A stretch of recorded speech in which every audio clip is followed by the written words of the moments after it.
దేవుని పరిశుద్ధ నామములకు మహిమ కలుగును గాక. ప్రభువైన యేసుక్రీస్తు నామములో మీ అందరికీ కూడా నిండు మనసుతో వందనాలు తెలియజేస్తున్నాను. దేవునికి ఎంతో స్తుతులు స్తోత్రాలు సమర్పిస్తూ ఉన్నాను. దేవుని బిడ్డలారా, ఈరోజు మళ్ళా మనం కొంత వాక్యాన్ని ధ్యానం చేద్దామండి. ఇక్కడ ఈరోజు 27వ కీర్తనలో ఉన్న వచనాన్ని మనం చూద్దాం. 27వ కీర్తనలో దావీదు కీర్తనల 4వ వచనాన్ని చూద్దామండి. 4వ వచనంలో, యెహోవా యొద్ద ఒక వరము అడిగి తిని దానిని నేను వెదకుచున్నాను. యెహోవా ప్రసన్నతను చూచుటకును ఆయన ఆలయంలో ధ్యానించుటకును నా జీవిత కాలం అంతయు నేను యెహోవా మందిరంలో నివసింపకోరుచున్నాను. ఎంత శ్రేష్టమైన మాట రాస్తుందండి ఇక్కడ.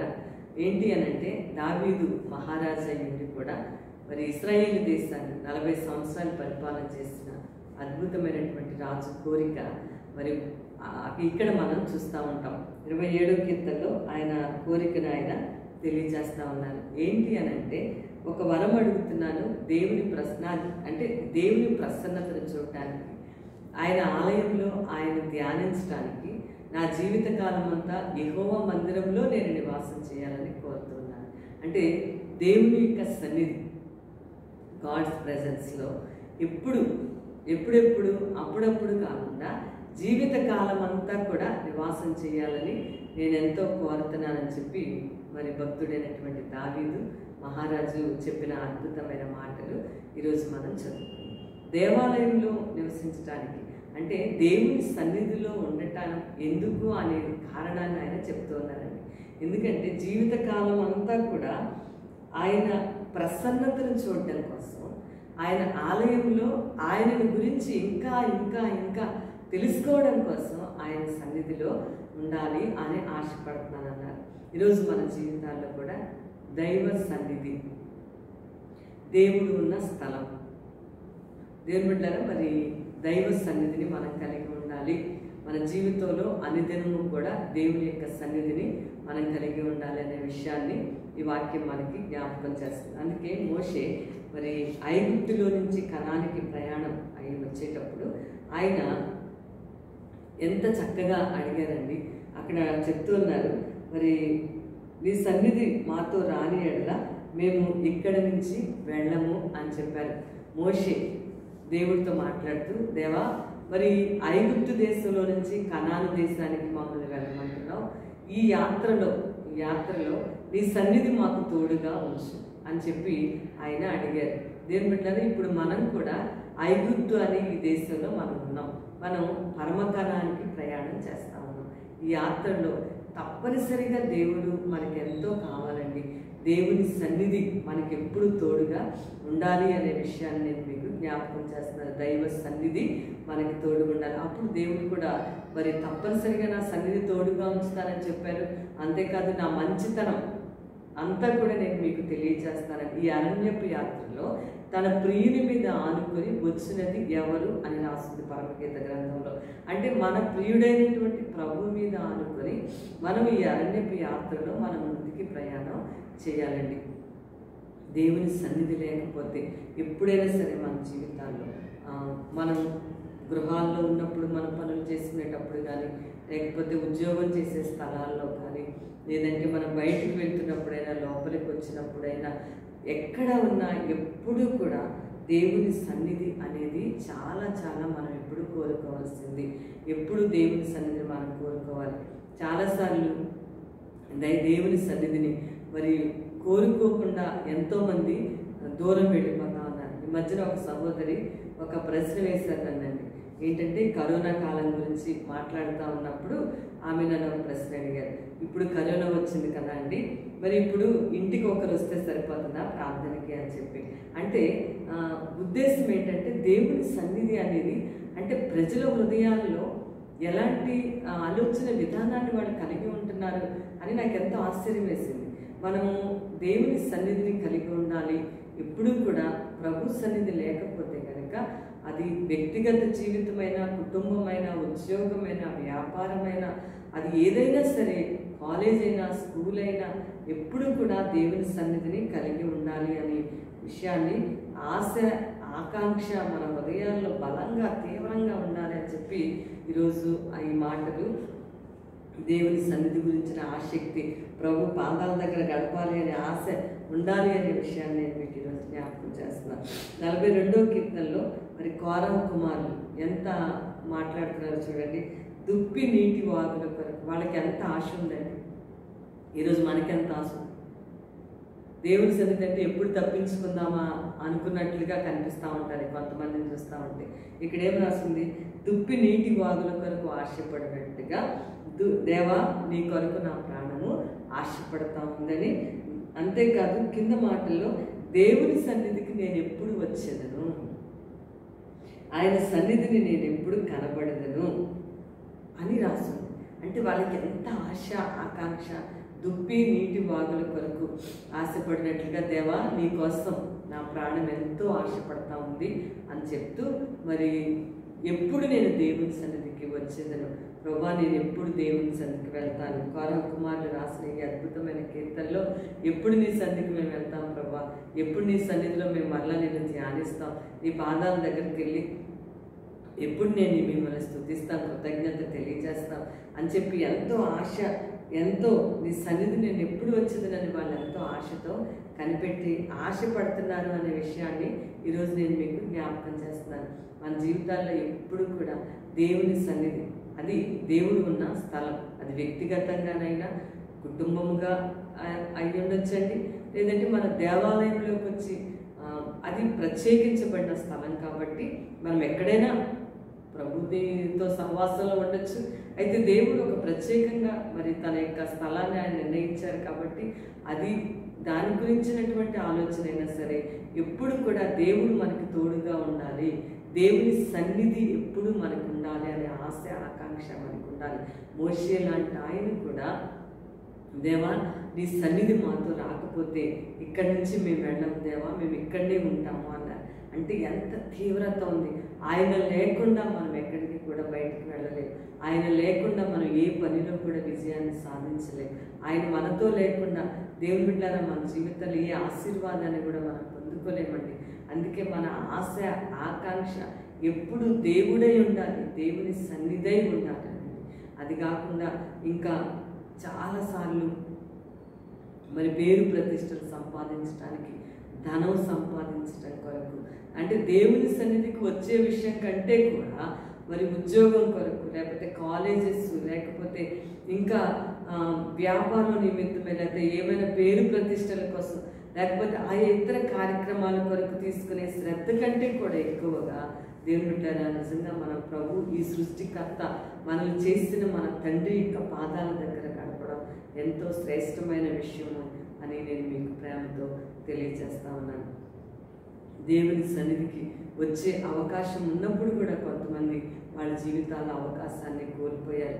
నయోమి కోడలు ఇద్దరి విషయంలో కూడా మనం చూసినప్పుడు మనందరికీ తెలిసిన విషయమే. ఓర్ప అక్కడ ఏం చేసింది అని అంటే ముద్దు పెట్టుకుని ఆమె వెనక్కి వెళ్ళిపోయింది.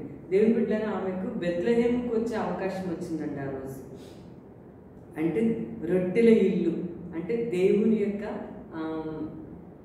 వాక్యం ఉన్నటువంటి స్థలం, దేవుడే వాక్యం కదా అండి, జీవాహారాన్ని నేనే అన్నారు ప్రభు.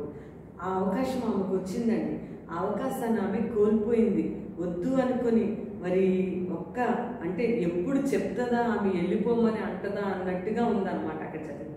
తనకు వచ్చిన అవకాశాన్ని బెత్లెహేముకి పరిశుద్ధమైనటువంటి దేవుడి నివాసం, దేవుని ప్రజలున్న స్థలానికి రావడానికి ఎంతో అవకాశం వచ్చినప్పటికీ కూడా ఆమె తన సొంత ప్రజల దగ్గరికి వెళ్ళిపోవడానికే ఆమెకి ఇష్టమైంది. ఎప్పుడు అత్తగారు అలా చెప్తుందా, ఎప్పుడు వాళ్ళ యొక్క ప్రజల దగ్గరికి వెళ్ళిపోదామని ఆలోచించింది. ఆ రోజు రానే వచ్చింది, అంతే ఆమె వెళ్ళిపోయింది. బైబిల్లో ఇంకా ఆమె గురించినటువంటి చరిత్ర లేదండి. పరిశుద్ధాత్మ దేవుడు ఓర్పా గురించి అక్కడ ముగించేశాడు. అంటే దేవుని సన్నిధికి రావడానికి మనస్సు లేనటువంటి ఓర్ప. రూతు వచ్చింది బెత్లెహేముకి, యేసుప్రభు వంశావళిలో ఆమెను మనం చూస్తా ఉన్నాం. కాబట్టి దేవుని బిడ్డలారా అంతేకాదు, మరి తప్పిపోయిన కుమారుడు కూడా తన తండ్రి దగ్గరికి ఉండడానికి ఇష్టం లేక విడిచిపెట్టేసి ఆ తండ్రి యొక్క మరి సన్నిధిని విడిచిపెట్టేసి పరిగెత్తుకుని వెళ్ళిపోయాడు. ఏం పొందుకున్నాడండి అలా వెళ్ళిపోవడం? ఓర్ప ఏం పొందుకుంది?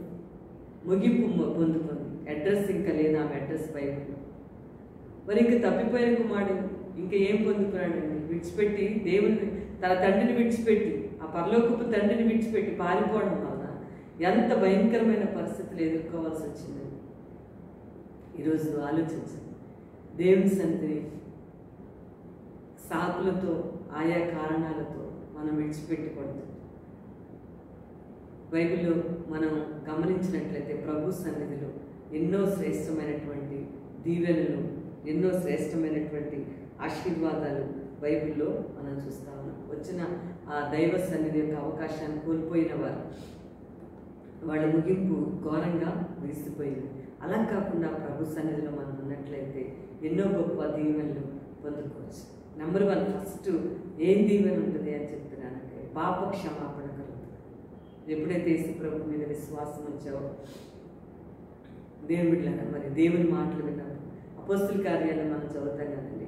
మరి ఏ చదువు లేనటువంటి పేతురు గారు ఎంత అద్భుతమైన ప్రసంగం చేస్తే వాళ్ళందరూ కూడా వాళ్ళ హృదయాల్లో నొచ్చుకొని, అయితే మేము ఇప్పుడు ఏం చేయాలి అని చెప్పినప్పుడు మీరు మారు మనసు పొందాలని చెప్పి ఆయన చెప్పారు. నిజమేనండి. మరి మా పాప క్షమాపణ, పాపాలను ఒప్పుకొని విడిచిపెట్టి మూర్ఖులకు, ఈ తరం వారికి వేరే మీరు జీవించాలని అక్కడ పేతురు గారు ఆ ప్రసంగంలో మాట్లాడారు. ఈరోజు మొట్టమొదటిగా దైవ సన్నిధిలో మరి దేవుని మాటలు విన్నప్పుడు పాప క్షమాపణ జరుగుతుంది.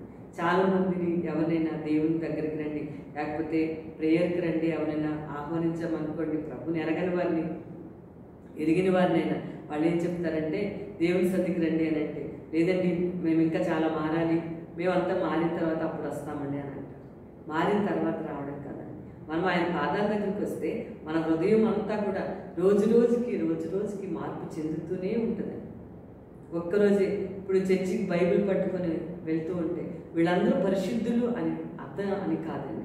మనం రక్షించబడ్డాం, కానీ మనలో కూడా బలహీనతలు ఉంటాయి. వాటిలన్నింటినీ ప్రతిరోజు రోజుకి కూడా జయించే శక్తిని దేవుడు ప్రార్థన ద్వారా, వాక్యం ద్వారా, ఆయన పరిశుద్ధ రక్తం ద్వారా ఆయన మనకి ఇస్తారు.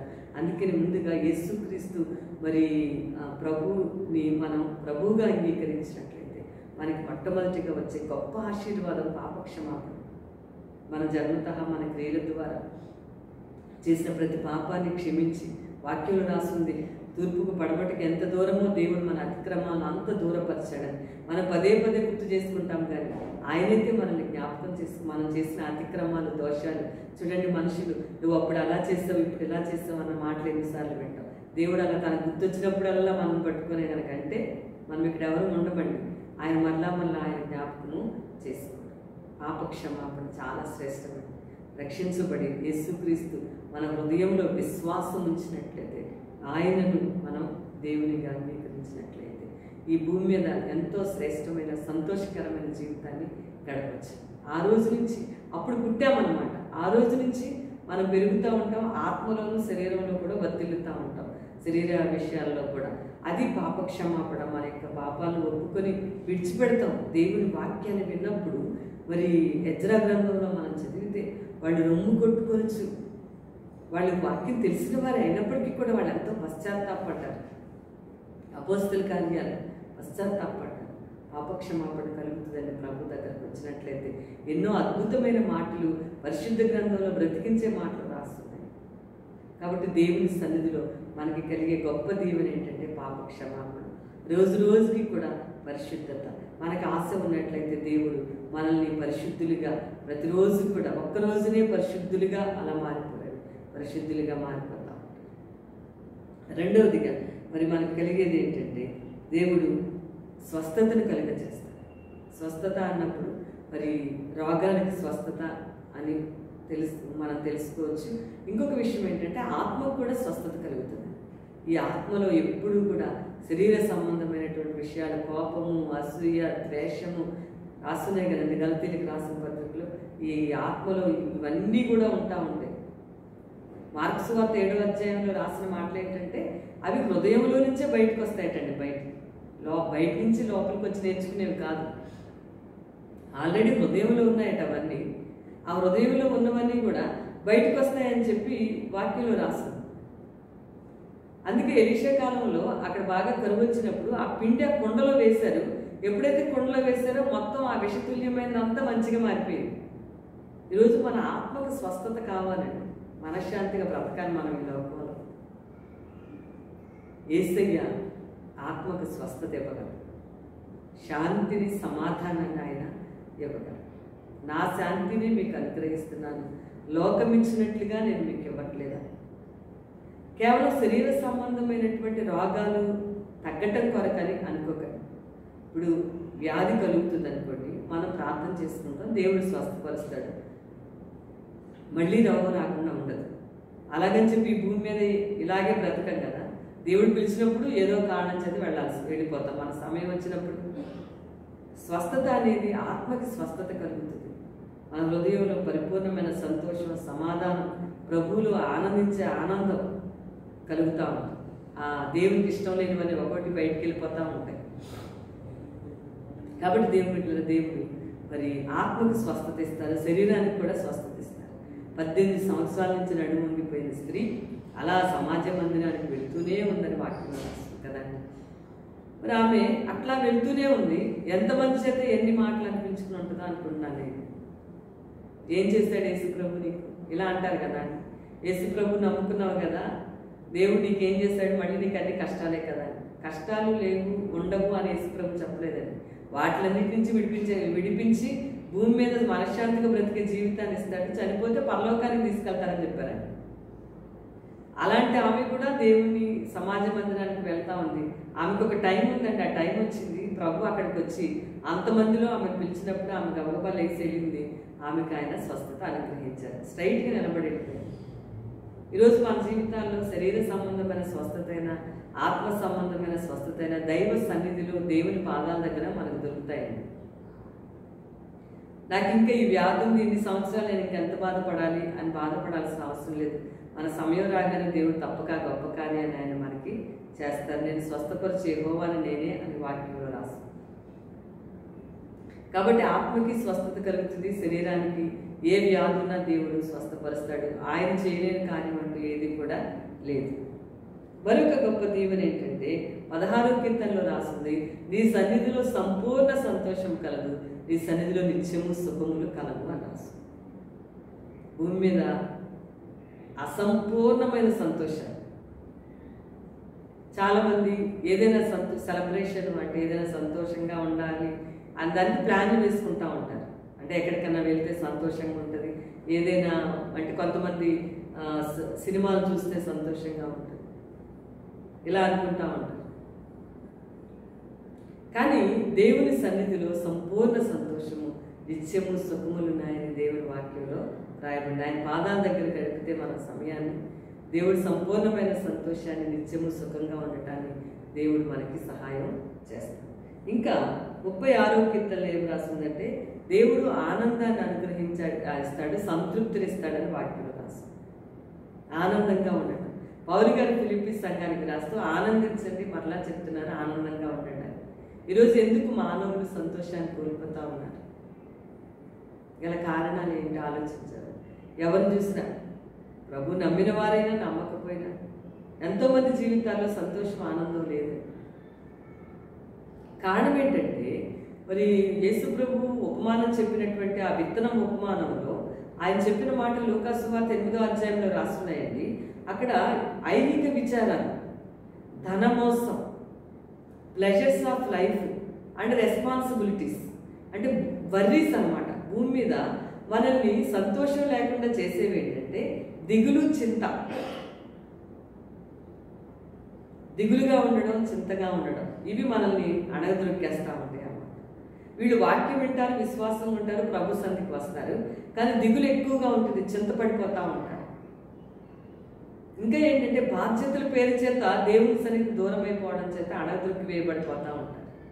బాధ్యతలు, ప్లెజర్స్ ఆఫ్ లైఫ్, దేవుని సన్నిధి కంటే మిగిలిన సంతోషాలే వాళ్ళకి సంతోషం అన్నట్లుగా వాళ్ళు ఉండటం వల్ల విన్న వాక్యం కాస్త త్రొక్కివేయబడి వాళ్ళ జీవితంలో ఆనందం అనేది లేకుండా బ్రతుకుతా ఉంటారు. క్రైస్తవ జీవితంలో ఆనందం లేకుండా చేసేవే వర్రీ. కాబట్టి ఈరోజు మనం ఇవన్నింటినీ కూడా ఐహిక విచారాలు, దిగులు, చింత, భారమంతా దేవుని మీద వేయాలని ప్రభు చెప్తా ఉంటారు.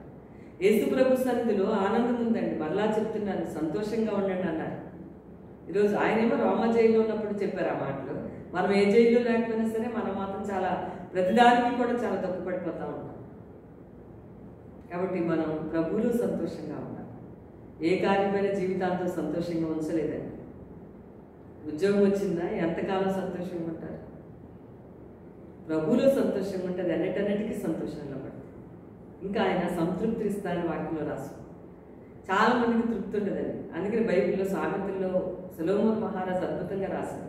జలగకు ఇమ్ము ఇమ్ము అని 2 కుమార్తెలు ఉన్నారని రాసు.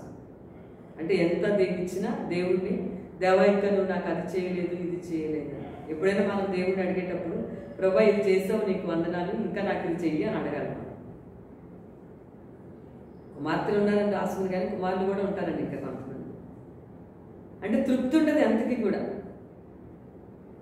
మొన్న మధ్యన న్యూస్ పేపర్లో చూసినప్పుడు ఒక ఆమె వాళ్ళ అమ్మగారిని, ఒక కూతురు కొడుకు ఇద్దరు కలిపి వృద్ధులైన తల్లిని చంపేశారు. ఎందుకు చంపారని అంటే డబ్బు కోసం అంట, ఆమెకున్న ఆస్తి కోసం అని చెప్పి ఇంట్లో ఎవరూ లేనప్పుడు ఆమెను చంపేశారు. తృప్తి లేదు, సంతృప్తి అనేది లేదని. కానీ ప్రభు దగ్గరకు వస్తే నీకున్న దాంట్లో నువ్వు సంతోషంగా బ్రతుకు, నువ్వెంతో ఆనందంగా ఉంటావు. ఎవరికి ఏమొచ్చినా, ఎవరు ఏమి సంపాదించినా నువ్వు వాళ్ళని బట్టి కూడా సంతోషిస్తావు. కానీ నీ సంతోషాన్ని మాత్రం ఎవరు తీయలేరు. నీకున్న తృప్తి, నీకున్న ఆనందం అది ప్రభు నీకు ఇచ్చింది. ఎవరు కూడా దాని నుంచి తీసుకెళ్ళారు. ప్రభు సన్నిధిలో ఉంటే దేవుడు వాటిని మనకు అనుగ్రహిస్తానని వాగ్దానం చేస్తారు కీర్తనలు. ఈరోజు దేని గురించి కూడా అసంతృప్తి ఉండదు. ఉన్నదాంతో తృప్తిగా ఉండి దేవుని స్తుతించండి. ఇంకా దేవుడు గొప్ప కార్యాలు చేస్తారు. ఇంకా లేదు అనుకుని ప్రతిదీ కూడా అది లేదు ఇది లేదు అనుకుని బాధపడద్దు. దేవుడు ప్రభు సన్నిధిలో ప్రార్థిస్తే తగిన సమయంలో దేవుడు ఆ కార్యాన్ని చేస్తారు. కాబట్టి ఆనందం భూమి మీద సినిమా ఎక్కువ ఆనందాన్ని ఇవ్వలేదు. మనకున్నటువంటి గృహాలు కానీ, మనకున్న కారులు కానీ, మనకున్న ఉద్యోగాలు కానీ మనకు సంతోషాన్ని ఇవ్వలేవు. యేసు ప్రభువునందు మాత్రం సంతోషం ఎప్పుడు కూడా నిలిచి ఉండే సంతోషం. అది ప్రభు సన్నిధిలో దేవుడు మనకి ఇస్తారని వాగ్దానం చేశారు. ఇంకా ఏంటంటే 96వ కీర్తనలో ఏం రాస్తుందంటే ఘనత ప్రభావాలు బల సౌందర్యాలు ఆయన పాదాల దగ్గర ఉన్నాయి, ఆయన దగ్గర ఉన్నాయి. మనకి ఘనత కావాలన్నా, బల సౌందర్యాలు, బలం, ఆత్మలో బలం. ఏమంటే శరీరంలో బలానికి మనం ఇప్పుడు మల్టీవిటమిన్స్, ట్యాబ్లెట్స్, యాంటీబయాటిక్ ఇవన్నీ కూడా వాడుతూ ఉంటాం కదండి. శరీరంలో మనకి బలం కావాలని, ఆత్మలో బలం చాలా ఖచ్చితంగా ఉండాలని. ఆత్మలో బలాన్ని ఎలా పొందుకుంటామనంటే దేవుని వాక్యం చదువుతా ఉన్నప్పుడు నీ హృదయంలో నీ ఆత్మలో బలం వచ్చేస్తాం. ఈ భూ సంబంధమైన భోజనం చేసినప్పుడు మనకు ఆహారం, మరి మంచి మెడిసిన్స్ తీసుకున్నప్పుడు శరీరం మంచిగా బలంగా తయారవుతుంది. గుర్తుపెట్టుకుందాం, మనం భూ సంబంధమైనటువంటి శరీరం ఒకవేళ బలహీనపడినా ఆత్మ మాత్రం బలహీనపడకుండా చూడాలి అని చెప్పి ఈరోజు మరోసారి జ్ఞాపకం చేస్తాం. ఈరోజు ఎంతోమంది ఆత్మహత్యలు చేసుకుంటున్నారు. వాళ్ళందరూ కూడా తినడానికి ఆహారం లేకపోతే శరీర సంబంధమైనటువంటి అవసరతల కొరకు కాదని, ఆత్మలో బలహీనత, ఆధారం లేదే, సహాయం ఎవరి నుంచి నాకు రావట్లేదు. సో కాబట్టి బలాన్ని దేవుడు అనుగ్రహిస్తాడు. ఘనత ప్రభావాలు, బల సౌందర్యాలు. ఘనత కావాలన్నా ప్రభు దగ్గర నుంచి రావాలి. తూర్పు నుంచి కానీ పడమటి నుంచి కానీ ఏ దీవెన కూడా రాదు. ఒకరిని హెచ్చించాలన్నా, ఒకరిని తగ్గించాలన్నా దేవుడే ఆ పనిని చేయాలి. సౌలుని ఇశ్రాయేలు దేశపు రాజుగా తీయాలన్నా ఆయనే తీశారు, దావీదును పెట్టాలన్నా అది ఆయనే చేశారు. కాబట్టి ఘనత అనేది ప్రభు దగ్గర నుంచి మనకు కలుగుతుంది. శ్రేష్టమైన ప్రతి ఆశీర్వాదము జ్యోతిర్మయుడైన ఆయన దగ్గర నుంచి కలుగుదని రాసు. ఘనత ప్రభావాలు, బల సౌందర్యము అంటే ఆత్మ సంబంధమైన సౌందర్యవంతులుగా మనం ఉండాలి. మనం ఉండాలి. మన తర్వాత తరాలను ఆత్మ సంబంధమైన సౌందర్యవంతులుగా ఉండటానికి ప్రిపేర్ చేయాలి. శరీర సంబంధమైన సౌందర్యవంతులుగా తయారు చేయడానికి ట్రైనింగ్ ఇవ్వక్కర్లేదు. ఆత్మ సంబంధమైన సౌందర్యవంతులుగా వాళ్ళని తయారు చేయాలి. అందుకే ఎస్తేరు ఏమీ అలంకరణ అవసరం లేదని చెప్పింది ఆమె. అయినప్పటికీ కూడా రాజుకి ఆమెను చూస్తేనే కనికరం, దయ పుట్టాయని బైబిల్లో రాస్తుంది. దయ కావాలి, దేవుని దయ. ఘనత కావాలంటే గొప్పగా ఉండాలి, ఘనపరచబడాలి, హెచ్చింపబడాలి. లేదంటే హెచ్చింపు దేవుని దగ్గర నుంచి తప్ప మనకి ఎక్కడి నుంచి కూడా కలగదు. ఆలోచిద్దాం మన జీవితాల్లో ఎక్కడి నుంచి వస్తాయి ఇవన్నీ కూడా. ఇప్పుడు మనం నేర్చుకున్న విషయాలన్నీ కూడా దైవ సన్నిధిలో నుంచి మనకి దేవుడిచ్చే ఆశీర్వాదం. అంతేకాదు మరి ప్రభు సన్నిధిలో మనం ఉంటే దావీదు భక్తుడు 52వ కీర్తనలో ఆయన ఏమన్నారంటే, నేను పచ్చని చెట్టు వలె ఉంటాను, ఒలీవ చెట్టులాగా అని అన్నారు. చూడండి, చాలాసార్లు మన సమాజంలో ఎవరైనా కొత్తగా వివాహమైన వాళ్ళని ఆశీర్వదించేటప్పుడు మీరు ఎప్పుడైనా గమనించి ఉంటారు, పచ్చగా చల్లగా ఉండండి అని చెప్పేసి. అంటే పచ్చని ఒలీవ చెట్టులాగా ఉండాలంటే పచ్చని చెట్టుకి ఎప్పుడు నీరు పడుతూ ఉంటుంది కాబట్టి పండ్లు పూలు చక్కగా రోజుకి అభివృద్ధిలోకి వస్తూ ఉంటుంది అన్నమాట. ఇంకా అది ఎండిపోదు. అది ఆ మాటలకున్న అర్థం. మన జీవితం అంతా మరి దావీదు జీవితంలో అదే జరిగింది. ఆయన జీవితంలో పచ్చని ఒలీవ చెట్టులాగా మనం ఎప్పుడు కూడా ఉంటాం, ఎలాంటి పరిస్థితులు వచ్చినప్పటికీ కూడా. దేవుడు గారు ఈరోజు మరి మన జీవితంలో దైవ సన్నిధిలో ఇన్ని గొప్ప దీవెనలు, దేవుని సన్నిధిలో గొప్ప ఆశీర్వాదాలు మనకున్నాయి అనే విషయాన్ని ఈరోజు జ్ఞాపకం చేస్తాం. అన్నిటికంటే last and final and important point, Yesu ప్రభు మరియమ్మని శ్రేష్టమైన దాన్ని ఏర్పాటు చేసుకుందని చెప్పి ఆయన సన్నిధిలో ఉన్నప్పుడు మరియని ఆయన మెచ్చుకున్నారు కదండి. మరి మార్త ఆమె విసిగిపోయింది అనుకోండి, పనులు ఎక్కువ చేసేసి బాగా విసుగొచ్చింది. మరియమ్మ యేసు ప్రభు ఆయన సన్నిధిలో కూర్చున్నది. ఆయన పాదాలు గాయపరచబడిన పాదాలు అంటారు. ఆయన చేతులు మేకులతో దిగగొట్టబడినటువంటి చేతులు, ఆయన తల ముళ్ళ కిరీటం పెట్టబడినటువంటి తల. మరి అలాంటి ఆయన దగ్గర పాదాల దగ్గర కూర్చొని ఆయన చేయబోయే ఆ కార్యం ఎదిగినామేమో. తర్వాత అధ్యాయంలో అంత అభిషేకం చేస్తున్నాము. ఉత్తమమైనది ఏర్పాటు చేసుకుని మరి అని యేసుప్రభు ఆమెను మెచ్చుకున్నారు. ఆయన సన్నిధిలో ఉండటం అంటే ఆయన గాయపరచబడినటువంటి పాదాల దగ్గర మనం ఉండటం అంటే. ఈరోజు మన జీవితాల్లో దేవుని సన్నిధి ఉండాలి అని మనం కోరుకోవాలి. దేవుని సన్నిధిని పోగొట్టుకోవడానికి ప్రయత్నం చేయకూడదు. దేవుని సన్నిధిలో ఎన్ని గొప్ప ఆశీర్వాదాలు దీవెనలు కలుగుతాయో అనే విషయాన్ని కూడా మనం గమనించుకోవాలి. దేవుడి ద్వారా మరి మన జీవితాల్లో మరియు కూడా ఉత్తమమైన దాన్ని యేసుప్రభు పాదాల దగ్గర ఉండటాన్ని యేసుప్రభు మెచ్చుకున్నారు. ఈరోజు మనము ఎవరి పాదాల దగ్గర ఉంటున్నామంటే, సిలువలో మన కొరకు గాయపరచబడ్డ ఆయన పాదాల దగ్గర మనం ఆయన సన్నిధిలో ఉండాలండి. మనం గాయపరచబడినటువంటి ఆయన చేతుల్లో ఆయన సన్నిధిలో మనం ఉంటున్నాం. ముండ్ల కిరీటం పెట్టుకున్నటువంటి మన నిమిత్తమై, మన అతిక్రమాల నిమిత్తమై, మన దోషాల నిమిత్తమై, మన పాపాల నిమిత్తమై ఆయన ప్రాయశ్చిత్తం చేసిన కృతజ్ఞత, అలాంటి ఆయన సన్నిధిలో ఆయన ప్రజెన్స్లో మనం ఉంటాము. ఒక చిన్న మాట చెప్పి నేను ముగిస్తానండి. ఒక యవనస్తుడు ఒక పైన డాబా మీద ఉండి ఒక పెయింట్ వేస్తూ ఉన్నాడట. యేసుప్రభు ప్రకటన గ్రంథంలో ఉన్నటువంటి ఆ చక్కటి పిక్చర్ని, అద్భుతమైన పిక్చర్ కదండి యేసుప్రభు, మరి తెల్లటి వస్త్రాలు అని చెప్పి ఆయన రూపం అంతా కూడా చక్కగా ప్రకటన గ్రంథంలో యోహాను భక్తుడు రాశారు. అదంతా వేస్తూ ఉన్నప్పుడు ఆయన వేస్తూ ఆ యవనస్తుడైనటువంటి అతను ఆ బొమ్మను తను వేసిన తర్వాత అది పూర్తి చేసేటప్పుడు వెనక్కి వెళ్తా ఉన్నాడు. అంటే ఎలా ఉంది ఆ పిక్చర్, తను ఎలా వేశాను, అచ్చు యేసుప్రభు లాగా ఉందా లేదా నేను వేసిన బొమ్మ. అక్కడ అన్ని కూడా పెయింట్ డబ్బాలు పక్కన పెట్టుకున్నాడు. ఎప్పటి నుంచో వేస్తా ఉన్నాడు. వేస్తామంటే పూర్తయింది. చూస్తూ ఉన్నాడు. చూస్తూ వెనక్కి జరుగుతూ ఉన్నాడు. యేసుప్రభు బొమ్మలాగా ఉందా నేను వేసింది, ఇంకా ఎట్లా వచ్చింది, ఎక్కడైనా తేడాలు ఉందా అని కొంచెం దూరంగా జరుగుతూ చూసుకుంటున్నాడు అనమాట. ఆ పిక్చర్ అంతా చూస్తా అడుగులు వెనక్కి వేస్తూ ఉన్నాడు. ఇంకొక అడుగు వెనక్కి వేస్తే ఖచ్చితంగా ఆ బిల్డింగ్ మీద నుంచి అక్కడ పెట్టకూడలేని ఆ పైనుంచి ఆయన కింద పడగాడు. ఈలోపు తన స్నేహితుడి కింద ఆ మెట్ల మీద నుంచి పైకి వస్తూ ఉన్నాడు.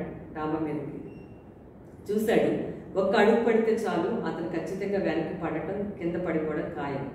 ఏం చేయాలో అర్థం కాలేదు తన స్నేహితుడికి. వెంటనే అక్కడ కింద చూసినప్పుడు పెయింట్ డబ్బాలు కనిపిస్తామని ఎర్రటి పెయింట్ డబ్బా తీసి, ఎందుకు అంటే అతని అడుగు వెనక్కి పడనివ్వకూడదు, అతను పడితే అతను ప్రాణం చనిపోతాడు. అతను తన స్నేహితుడు చనిపోకూడదు, అతను బ్రతకాలి అని చెప్పి ఎంతో వేదన చెంది అతను ఏం చేయాలో అర్థం కాక ఆ ఫోటో మీద ఆ ఎర్రని పెయింట్ అతను చల్లేశాడు.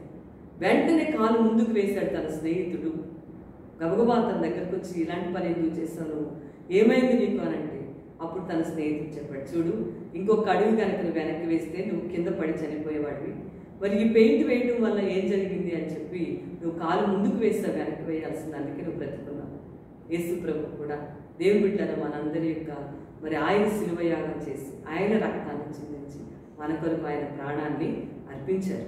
కాబట్టి మనం ఆయన సన్నిధిలో ఉండటం, ఎంత గొప్ప న్యాయమో ఆలోచించారా? అంత మాత్రమే చేసి ఆగలేదండి ఆయన మళ్ళా రాబోతూ ఉన్నారు రెండవ రాకడలో. మనందరూ సిద్ధపడాలి. ఆయన రాకడలో వచ్చినప్పుడు ఎత్తబడే గుంపులో ఉండాలి. కాబట్టి అందుకు మనం సిద్ధపడి ఆయన సన్నిధి నిత్యము కోరదాం. అదే న్యాయం, అదే సరైనది. అటువంటి కృప దేవుడు మనకు దయచేయను గాక. ఆమె మహాపరిశుద్ధుడానికి స్తోత్రాలు తండ్రి. నీ సన్నిధి అనేటువంటి గొప్ప మాటల్లో మేము నీ సన్నిధిని ప్రేమించి సేవించి నీ సన్నిధిలో జీవించే వారముగా, రాకడి కొరకు సిద్ధపరచబడే వారంగా మేమందరం ఉండటానికి కృప దయచేయమని యేసయ్య పరిశుద్ధ నామములో స్తుతించి వేడుకొంచున్నాము తండ్రి. ఆమె. God bless you.